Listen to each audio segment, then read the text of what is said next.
Halo Sobat OMK, kembali lagi bersama kami dalam podcast Ngopi Kak. Ngobrol happy bareng OMK. Oke teman-teman, hari ini kita bakalan kedatangan seorang narasumber yang mungkin sudah tidak asing lagi nih di dunia perparokian kita ya kan, dengan Mas Aji. Mas Aji di sini sekarang selaku Saya mewakili teman-teman dari seksi kerasulan keluarga. kerasulan keluarga. Ya. Oh, jadi kalau kerasulan keluarga itu kalau di paroki sendiri tuh ngapain tuh? Sebenarnya banyak Hmm? kegiatan kita, tapi kita fokus untuk pendampingan keluarga di lingkup paroki Blok B. Oh, berarti untuk ke wilayah aja atau di Enggak paroki? semua. Semua ya, Sebenarnya di semua ya. paroki ya. Oh, Jadi eh, intinya kan gereja ini kan terdiri dari keluarga-keluarga Katolik juga. iya. Itu harus didampingi. Nah, salah satunya tugas SKK atau seksi kerasulan keluarga Hmm. ya menjadi pendamping keluarga-keluarga ini. Kalau misalkan Dalam untuk keluarga yang baru mau memulai apa namanya rumah tangga gitu juga? ya, artinya gini, kita tuh mendampingi keluarga itu secara berjenjang. Oh, berjenjang. Ada keluarga muda, Iya. ada keluarga medior, Heeh. usia pernikahan. Biasanya sih kalau ukurnya usia pernikahan ya. Sampai keluarga yang lanjut, yang senior. Gitu kan. Nah, kalau untuk yang berkaitan sama OMK biasanya sih kita gabung di jenjang keluarga muda lah. Keluarga muda. Atau sebelum mau masuk ke dalam keluarga. Oh, itu juga ya? Oke. Seperti itu. Oh, berarti kalau untuk yang OMK itu biasanya kegiatannya apa aja, Mas? Nah, gini, kalau kaitannya SKK dengan OMK sebenarnya dari KAJ sudah ada panduan, Oke. ada beberapa kegiatan. Iya. Salah satunya yang pertama yang kita udah sering lakuin MRT. MRT. MRT atau membangun rumah tangga. Ini adalah salah satu bentuk pendampingan SKK untuk apa ya, orang muda yang akan memasuki jenjang keluarga atau pernikahan seperti itu. Nah, kaitannya adalah kan orang mau menikah kan nanti saling menerimakan sakramen pernikahan gitu kan. Iya. Ya, ini ada kaitannya. Itu semacam kursus gitu ya? Betul. Kalau zaman dulu istilahnya kursus persiapan pernikahan. Oh, ini sama berarti MRT itu? Iya, Oke. sekarang namanya membangun rumah tangga. Ya, ya kegiatannya ya hampir mirip sama, tetapi karena kan eh, zaman makin modern, tantangan berkeluarga juga makin bertambah. Iya. Nah, ada penyesuaian, ada modifikasi atau ada apa ya semacam sesuai dengan era zamannya. Apalagi anak-anak sekarang tuh milenial kan Iya, benar. paling nggak mau tuh digurui. Jadi Ya kan? gimana metodenya itu Ya, disesuaikan ya? betul. Kita tuh ada istilahnya fasilitator. Iya. Fasilitator itu bukan sebagai guru atau mengajari nanti gimana hidup berkeluarga, enggak. Kita sebagai partner, sebagai teman Iya. yang mendampingi gimana sih nanti hidup berkeluarga sesuai dengan gereja, seturut kehendak Allah, tujuan-tujuan hidup berkeluarga itu tercapai. Jadi kita sebagai fasilitator itu mendampingi sebenarnya supaya goalsnya ya keluarga yang baik, gitu, keluarga Katolik yang baik seperti itu. Berarti MRT itu fungsinya itu apa ya? Tujuannya itu untuk menghantarkan keluarga-keluarga muda untuk mencapai goals yang diinginkan itu ya. Betul. Jadi memang harus kadang-kadang gini, anak-anak muda sekarang kan kalau mau nikah kan heboh, prewed gitu kan, kemana, ke luar negeri, kemana, cari spot-spot yang keren gitu kan. Tapi kadang-kadang mereka lupa bahwa pernikahan itu harus dipersiapkan secara rohani, secara mental. Nah, kami sebagai perangkat karya paroki ya salah satu menjadi pendamping supaya mereka juga bisa mempersiapkan pernikahan kemudian hidup berkeluarga dengan baik. Berarti kalau emang mau sakramen pernikahan itu wajib ikut MRT? Pasti Wajib ikut. dipastikan. Okay. Kalau mau menikah secara Katolik wajib mengikuti MRT. Itu berarti berlaku untuk yang beda agama juga? Semua. Ini di dalam gereja Katolik atau pernikahan Katolik kan ada berbagai macam apa ya namanya kasus, bukan kasus ya, istilahnya berbagai macam inilah case lah ya. Ya, keluarga Katolik tuh ada yang mungkin pasangan suami istri atau calon mau menikah nih sama-sama Katolik, ada yang beda gereja. Artinya kan sama-sama dibaptis, gitu kan. Ada lagi memang beda agama. Tapi treatment kita sama. Semua pernikahan Katolik, semua keluarga Katolik, atau nanti arahnya mau membina keluarga Katolik, ya kita treatmentnya sama aja. Kalau yang membedakan itu apa sih? Kayak yang beda agama sama yang gak beda agama nantinya? Ini banyak sih sekarang ya yang keluarga Katolik tapi papa dan mamanya beda agama. Itu banyak sekarang. Kemudian ada juga yang beda gereja. Nah, sebenarnya di MRT juga dikasih pandangan bahwa pernikahan Katolik ya seperti ini gitu kan. Sifatnya sakramen, sifatnya tidak terceraikan, sehidup semati gitu.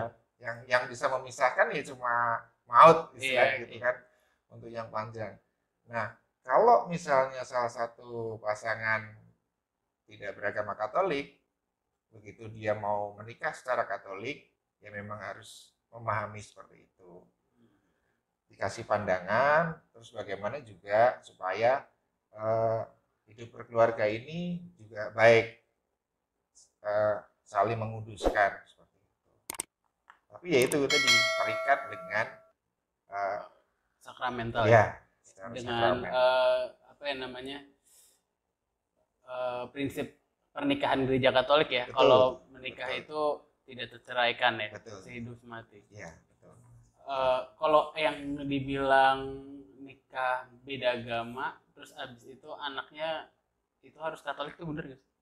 Bener ya. Berarti emang aturannya kayak gitu ya. Betul. Jadi memang kalau lu mau nikah di dalam gereja Katolik, lu beda agama, boleh, sudah menjadi kesepakatan, ya kan? Ada kesepakatan, ya kan, bahwa nanti sebagai orang tua Katolik bertanggung jawab untuk mendidik iman anaknya secara Katolik. Juga. Seperti itu.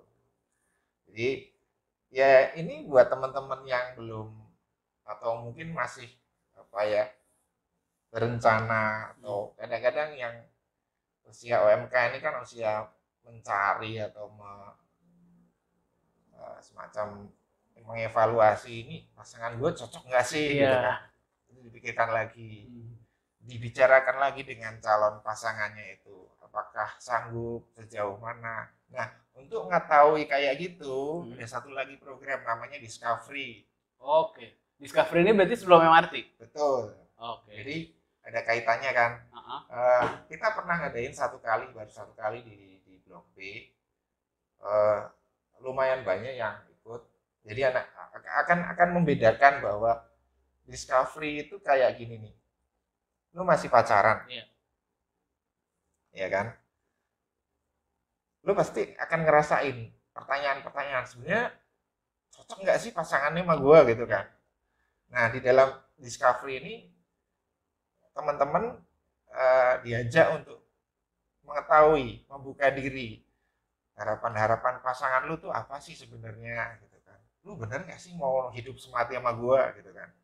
Atau diajarin juga secara sederhana gimana mengkomunikasikan cinta dan sebagainya.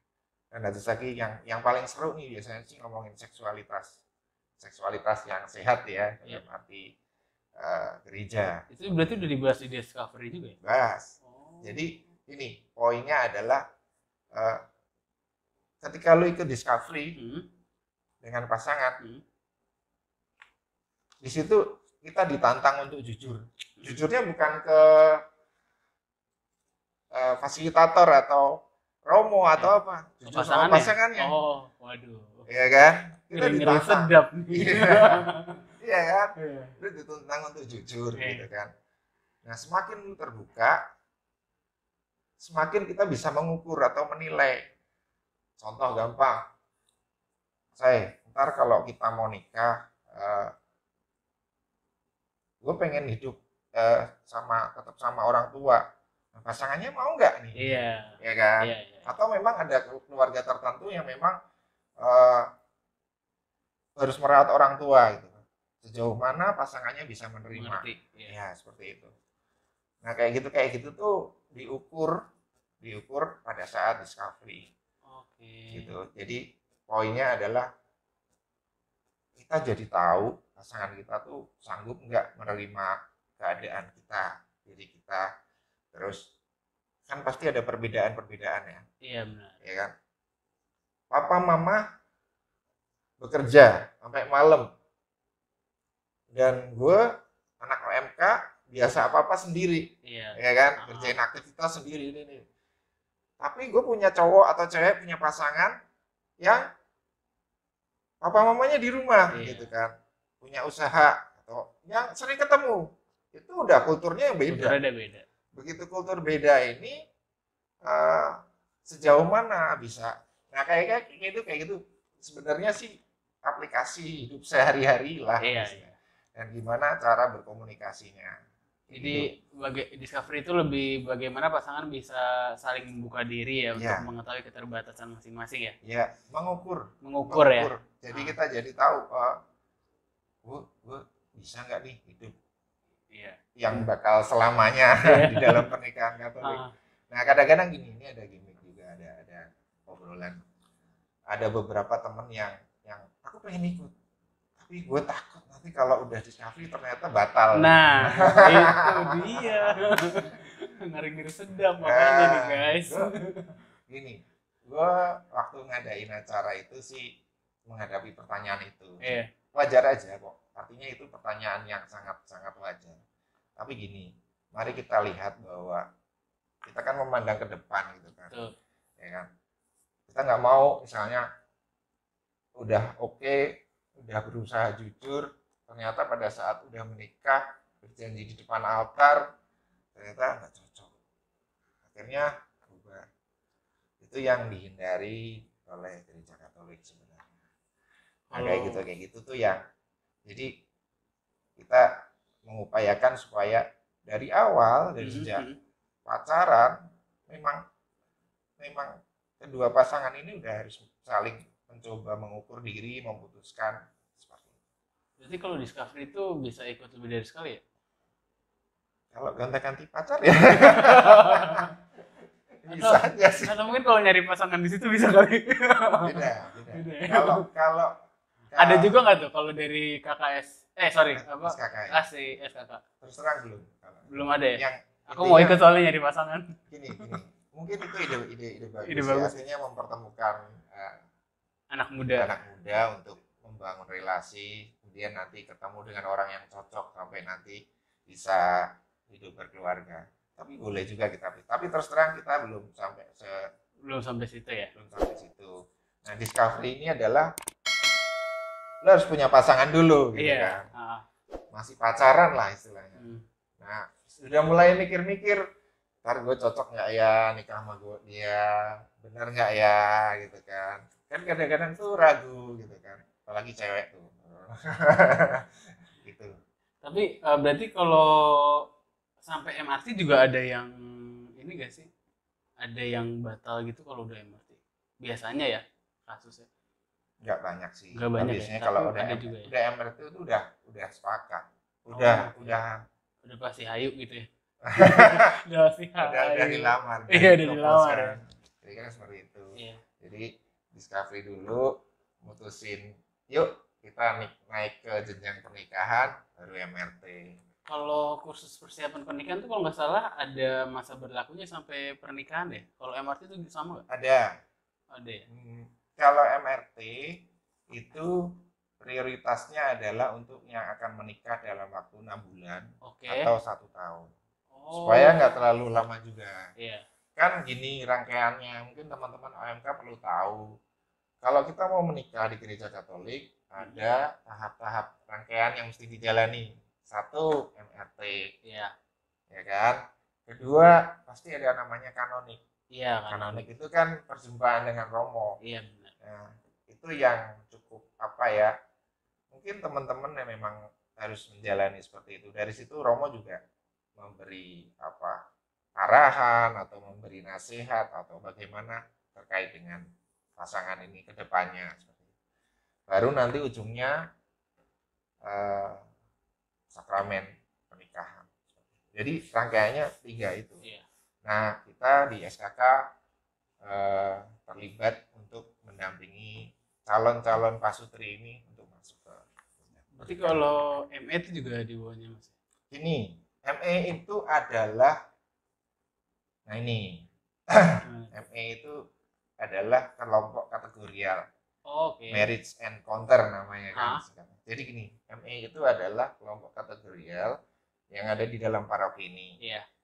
Bukan bagian dari SKK. Oke. Tetapi teman-teman ME ini banyak terlibat untuk kemudian melayani di SKK. Gitu. Bedanya itu. Jadi orang-orang ME. Nah, gini, kita pahami dulu banyak yang salah apa ya namanya? Resepsi. Iya. ME itu buat pasangan yang bermasalah.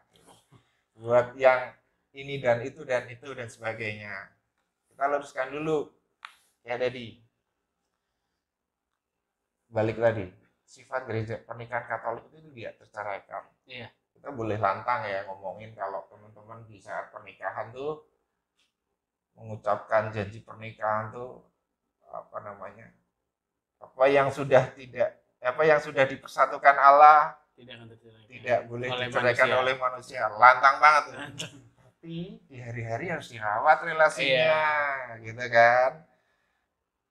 Kayak lu pacaran, ya kan perlu komunikasi, perlu dirawat. Sampai usia jenjang pernikahan lanjut pun tetap butuh yang namanya merawat relasi.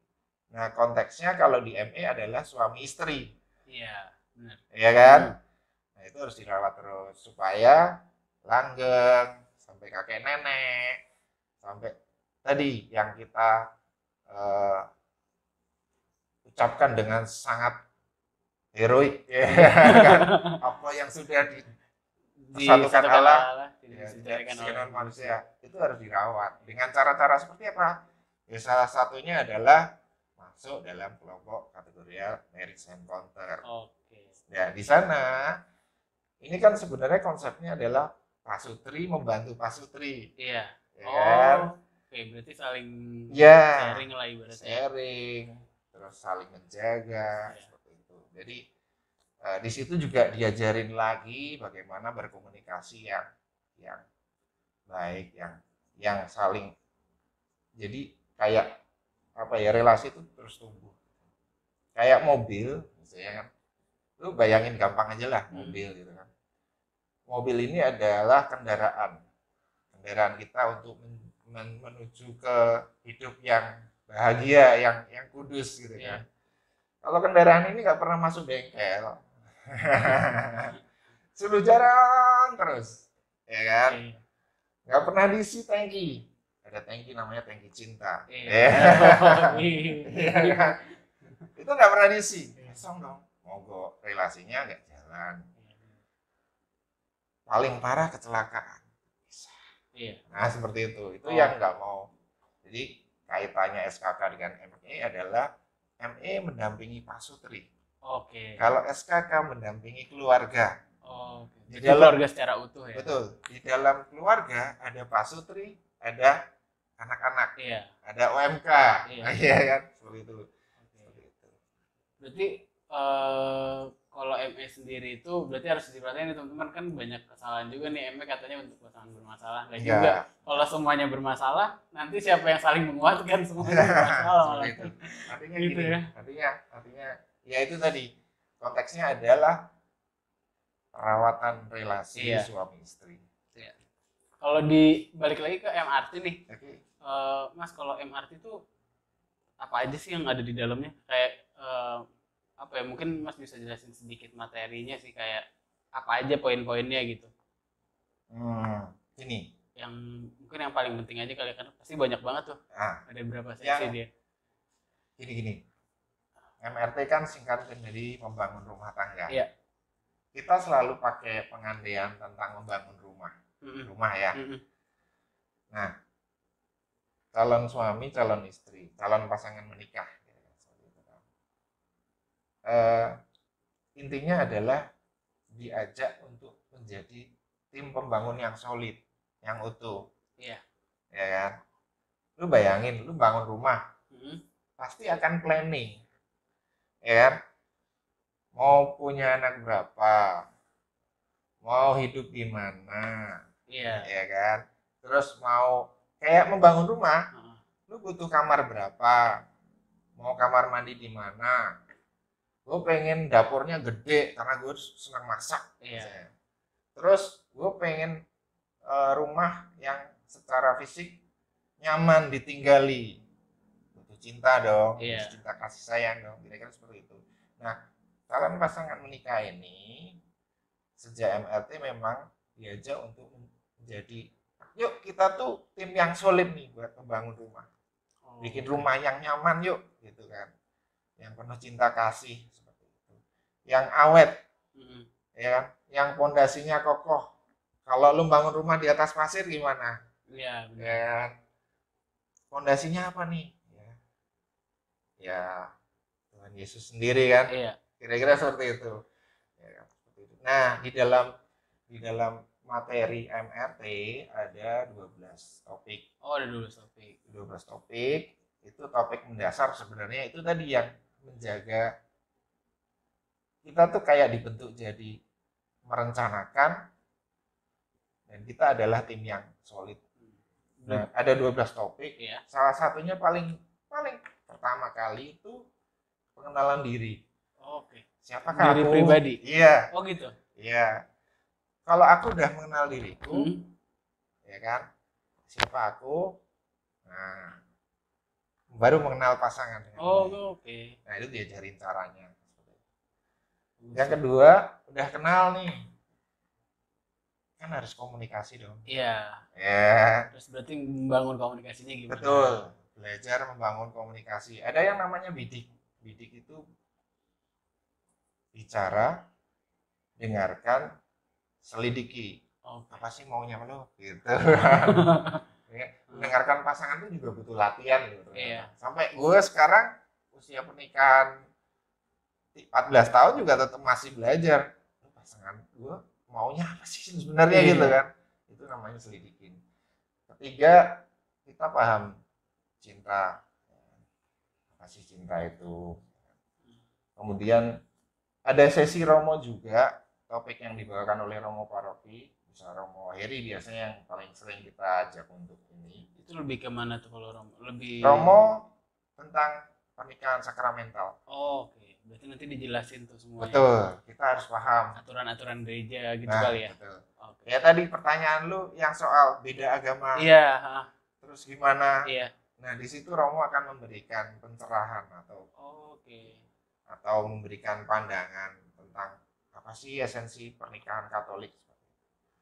Terus ada lagi yang cukup penting, pengaturan keuangan. Oh iya, penting banget tuh. Banget, ya kan? Biasanya nih teman-teman, kalau istrinya uangmu, uangku. Kalau suaminya uangmu. Gitu. Itu. Nah itu gimana cara mengaturnya itu ada ya? Bener banget. Istri suka shopping. Iya. Suami work. Ya, jadi kadang-kadang ada lelucon tuh. Marriage is workshop. Iya. Husband is work. Iya. Istri is shop. Gitu kan. Nah, sebenarnya itu anekdot yang lucu-lucu aja sih. Tapi buat kita mesti dipahami bagaimana kayak tadi yang namanya rumah tangga kan perlu dana. Iya. Perlu hidup sehari-hari, punya anak perlu dididik, ya kan? Itu gimana ngatur?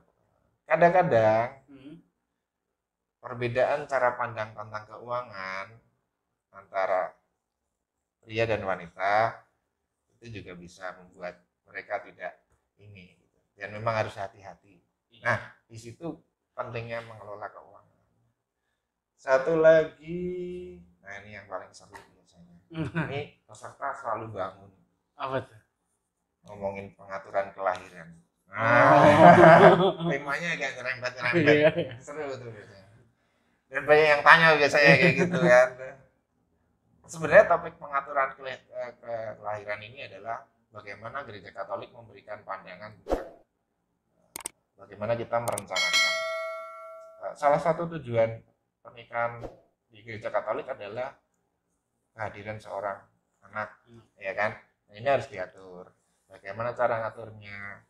Boleh enggak misalnya kan. Terus ada pertanyaan lucu. Kalau udah hamil duluan gimana? Nah, itu tuh. Itu juga jadinya aku mau nanya ini tuh kayaknya. Ini. Sebenarnya di gereja Katolik itu hamil bukan jadi patokan untuk harus menikah. Ya. Tetapi memang ada pertanggungjawaban sebagai orang tua ya. Jadi memang harus bijak. Ya. Nah, kalau teman-teman kadang-kadang ini aku nggak ngerti ya, sekarang makin banyak yang seperti itu kejadiannya. Lagi corona. Biasanya ketemu pacar doang, nggak bisa ketemu teman kan. Artinya gini, mari kita pandang seksualitas itu secara sehat dan tanggung jawab. Yeah. Nah, ada yang istilahnya MBA, hamil di luar nikah, itu kan karena perilaku seksual yang kurang bertanggung jawab. Nah, tinggal yang pasti bertobat dulu, mohon ampun kepada Allah. Itu yang harus dilakukan kan sebenarnya. Iya. Ya kan? Ya kan? Seperti itu. Bukan lantas hamil kemudian nikah. Tapi itu selalu menjadi topik yang menarik di pengaturan kelahiran. Dan sebenarnya memang tujuannya adalah pengaturan kelahiran, ngomongin reproduksi, termasuk seksualitas. Boleh nanya. Dokternya jago banget. Oh, gitu. Fasilitatornya, Dokter Eka Rini. Oh, Dokter Eka Rini. Ya. Kayaknya aku tahu. Ya, kira-kira seperti itu. Oh. Terus satu lagi, ini ngomongin menghadirkan Kristus di rumah. Oh, oke. Ini topik yang penting banget sebenarnya. Biasanya fasilitator atau romo tuh? Ini fasilitator. Fasilitator juga. Yang romo hanya pernikahan sakramental. Oh. Kalau ngomongin menghadirkan Kristus di rumah itu kayak ya bagaimana orang tua mendidik kita secara iman Katolik. Yeah. Terus anak-anak dikenalkan bahwa setiap nafas yang dihirup, kemudian perilaku sehari-hari, kejadian sehari-hari itu enggak lepas dari penyelenggaraan Tuhan. Yeah. Terus dikenalkan juga kalau di dalam gereja Katolik ada yang namanya panggilan hidup bakti ya. Itu gimana tuh? Panggilan hidup bakti itu membiara. Oh, membiara. Romo, suster, bruder, ya kan. Terlibat ya? Iya, seperti itu pemahamannya. Iya.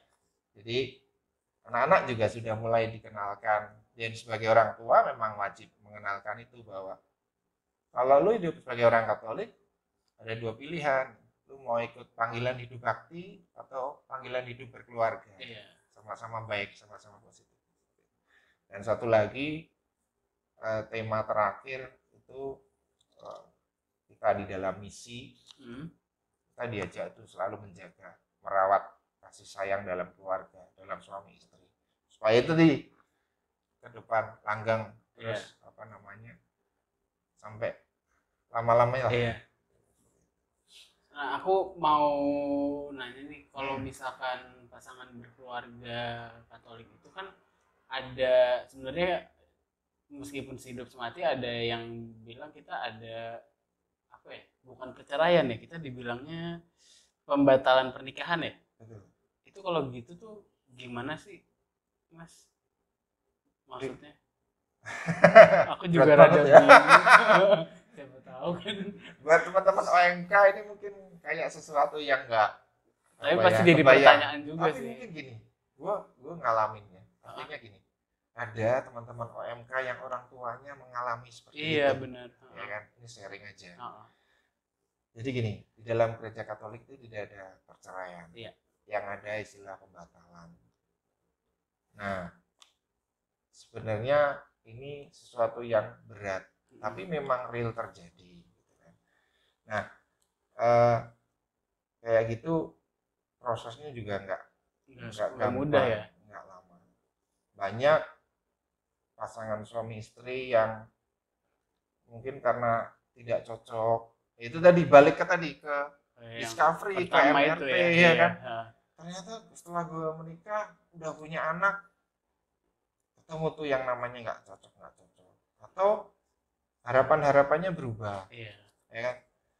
Ya, kayak gitu tuh ditemukan gitu kan. Nah, buat orang Katolik kayak gitu tuh istilahnya memang harus perlu didampingi secara khusus oleh orang ahli. Kalau dari SKK sendiri ada pendampingan nggak? Atau biasanya hanya oleh Romo? Ini di dalam SKK itu ada yang namanya tim konseling keluarga. Oke. Nah, tim konseling keluarga ini adalah isinya orang-orang yang punya keterampilan khusus mendampingi setiap problem keluarga. Salah satunya itu tadi, ya kan? Kalau salah satu relasi suami istrinya kurang bagus, datang aja ke tim K3 supaya mereka dapat pendampingan secara khusus. Kalau di SKK enggak. Karena itu memang khusus ya, butuh keterampilan khusus. Berarti nanti di situ bisa dikonselingkan, terus bisa mungkin ada rekonsiliasi antar pasangan. Gitu harapannya memang harapannya itu. Supaya nggak sampai ada pembatalan itu ya. Betul.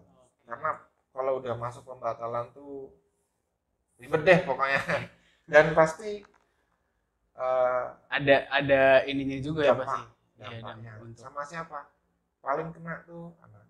Iya, benar. Banyak teman-teman OMK yang mungkin orang tuanya mengalami yang seperti itu, ya kan. Terus dia juga secara psikologis juga terdampak karena relasi orang tua nggak baik. Iya, sama anak pun juga jadi nggak baik ya.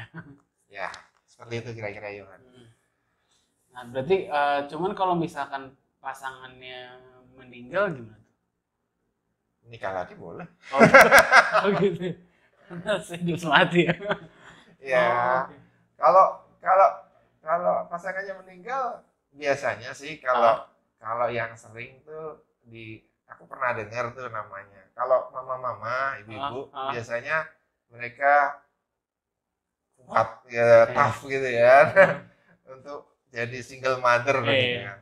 Tapi kalau bapak-bapak jarang sih. Nggak tahan. Makanya single itu buat cowok-cowok nggak enak guys. Jarang ada single mother. Ya ada sih beberapa, tapi maksudnya gini, banyak yang akhirnya memutuskan karena pasangannya udah meninggal, butuh teman hidup lagi, mereka memutuskan menikah lagi. MRT lagi dong. Gitu. Tapi berarti emang harus MRT lagi tuh? Tetap. Oh, tetap karena gini, MRT itu bukan kita cuma mendengar ya. Iya. Fasilitator ngomong gitu enggak, tapi antar pasangan juga ya. Betul, berarti. Ada di saat MRT itu kita dialog diskusi, dialog dan dicatat. Iya. Di MRT itu gue nggak bawa sih. Ada namanya buku kerja. Iya. Buku kerja itu adalah catatan-catatan pada saat kita mau merencanakan atau topik-topik yang dibahas. Nah, fungsinya apa? Satu, terdokumentasi kesepakatan. Kedua, pada saat kanonik Romo bisa baca. Ya kan? Jadi selama MRT ngapain aja nih? Tidur ternyata nggak ngisi gitu kan.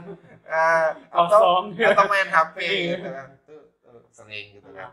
Akhirnya nggak diisi kosong. Romo nggak bisa menilai apa-apa dong gitu kan. Nggak bisa ngeliat. Kadang-kadang kan Romo kan membutuhkan informasi tentang calon menikah ini.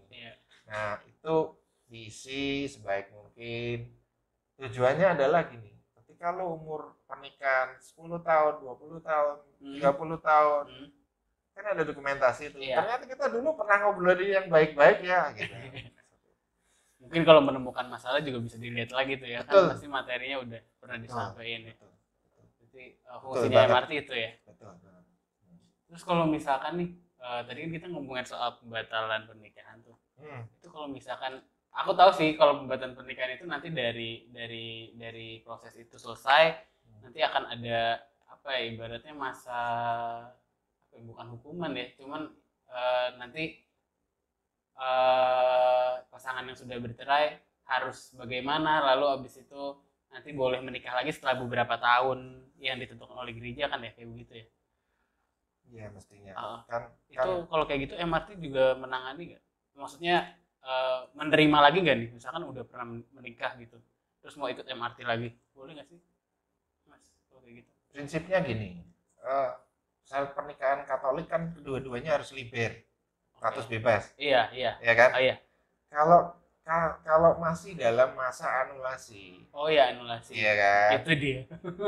Kalau masih dalam masa anulasi nggak boleh. Iya. Berarti dia belum liber. Iya. Oh oke. Iya kan? Nggak boleh.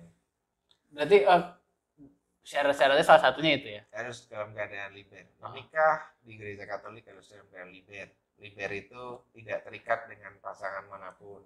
Kan makanya setiap ada mau nikah kan diumumin tuh di mimbar, ya kan? Si A mau menikah dengan si B dari paroki ini gitu. Bagi kan? Yang mengetahui halangan. Nah, ya. Kalau ada halangan. Iya. Berarti kalau selain itu syarat untuk mengikuti MRT apa lagi? Syaratnya ada ini enggak KTP di atas 17 tahun gitu? Enggak sih. Enggak ya? Enggak ada syarat-syarat tertentu ya? Yang pasti kalau untuk mau menikah secara Katolik harus ikut MRT gitu ya? Iya, seperti itu. Jadi rangkaiannya itu tadi kita lihat. Jadi, kalau peserta termuda tuh berapa tuh? Termuda siapa tahu ada yang mau buru-buru. Ada masih 19 tahun. 19 tahun ada? Ya. Oh. Yang aku senior. Yang 19 tahun ada. Paling senior? Senior ada yang usia 52 ada. 52 ada. Biasanya itu pernikahan kedua. Pernikahan kedua ya. Ya. Dulu mungkin udah menikah, kemudian pasangannya nggak ada, meninggal. Iya. Kemudian mau menikah lagi, tetap harus ikut MRT gitu.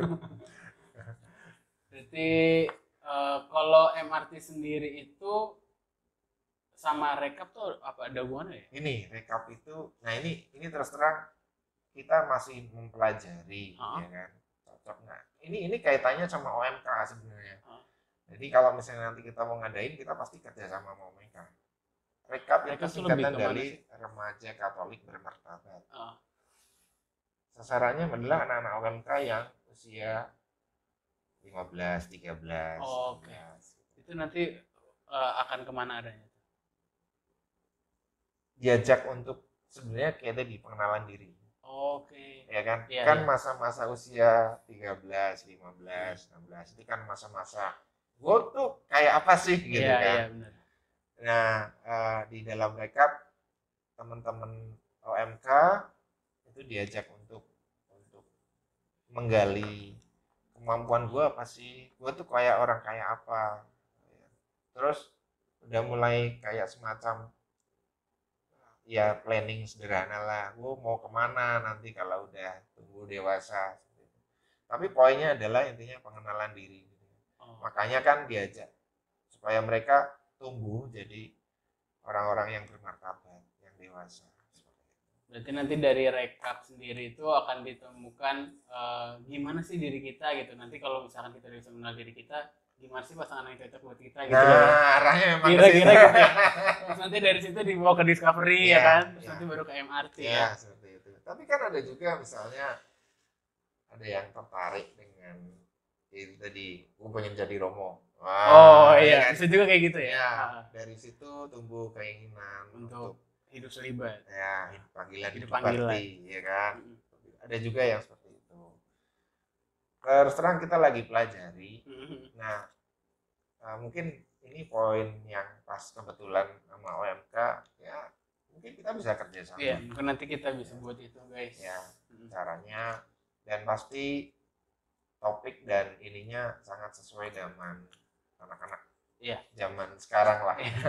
Mungkin fasilitatornya bukan dari SKK. Iya. Oh, oke. Bisa dari teman-teman OMK sendiri ya. Bisa. Dan itu mungkin influencer ya. Bisa.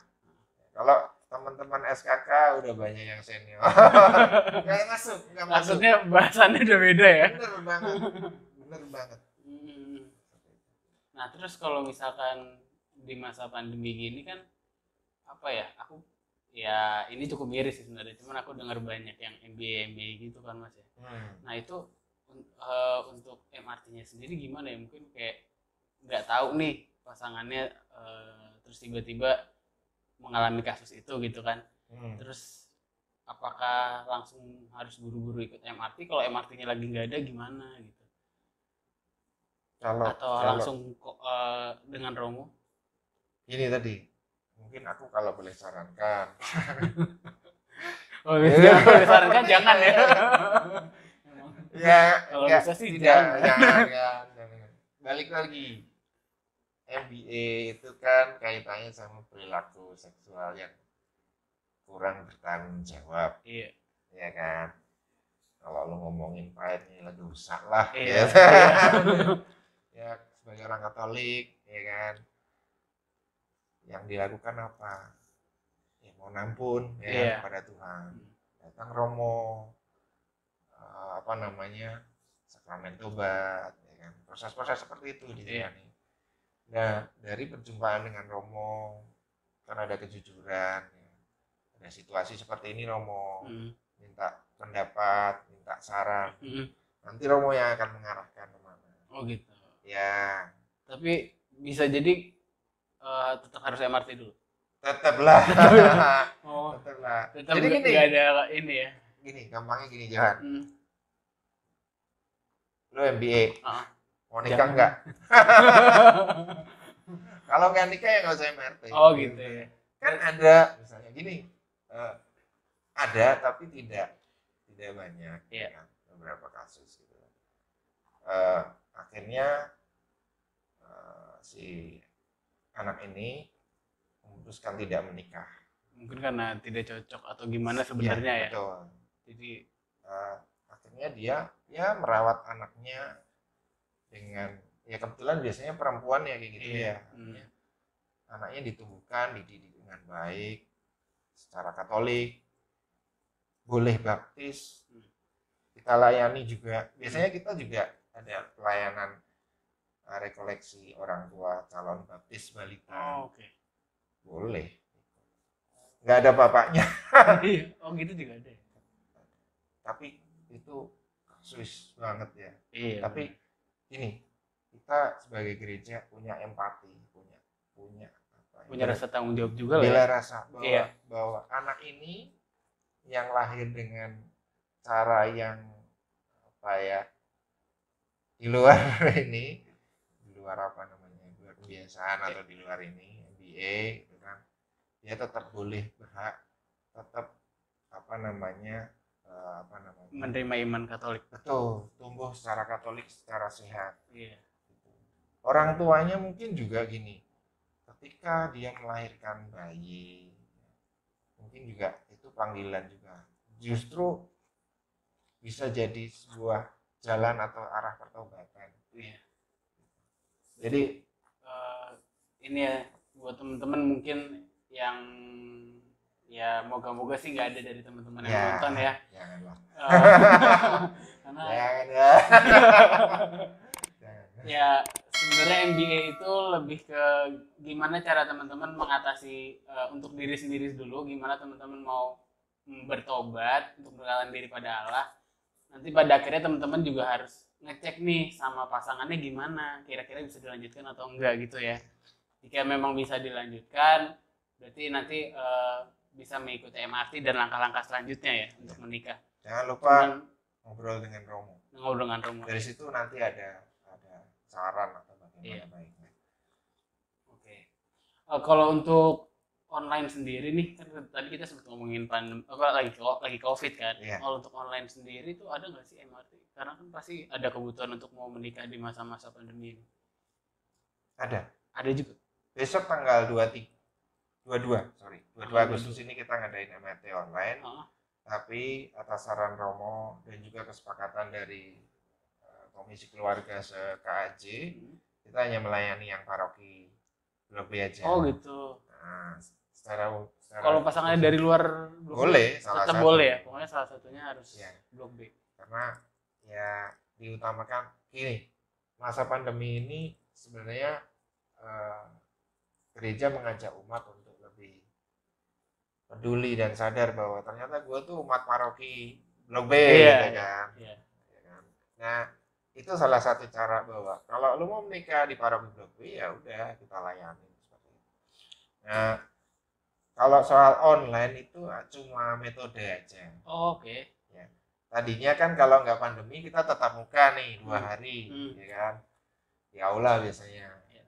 Tapi karena kondisi pandemi gini, ya mau nggak mau, ya kita coba dengan cara baru secara online.